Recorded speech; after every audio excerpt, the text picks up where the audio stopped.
Hello guys! Supitina TV, it's here. Ayan, today's my video. Naghahanap kami ng maleta at pumunta kami sa lugar na mura lang yung mga bilihin dito sa Hong Kong. Dito sa part ng Chimchachoy. Ayan. Dito guys, sa sa lugar na to, ang daming mga murang mga bilihin. At dito yung pinili naming maghanap ng murang maleta kasi pauwi nga ako ng Pinas. Ayan, habang nagtitingin-tingin kami, ang daming murang panty at saka mga underwear talaga siya. Ayan, no. Nakabili rin ako dyan guys para sa aking anak at para sa aking anak ding babae. Napakamura lang guys kung kukumpara sa mall o kaya dito sa palengke sa amin. Ayan, may nakita kami na gusto kong maleta, kaya lang hindi niya dito yan binili. Tinanong namin yung babae kung saan niya binili at sabi nga sa Mungkok. Pero wala pa rin kaming tigil ni Memi Sharon maghanap dyan.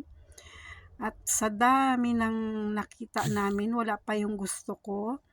At I hope na makakita kami dyan. Ayan, sobrang dami ng tao dito guys kasi talagang pinupuntahan to sa dami ng murang mga bilihin dito, nandito na lahat.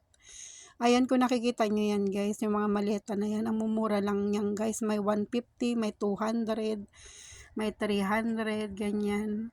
Pero pag bibiliin mo sa mall, nasa 500, 1,000, ganun.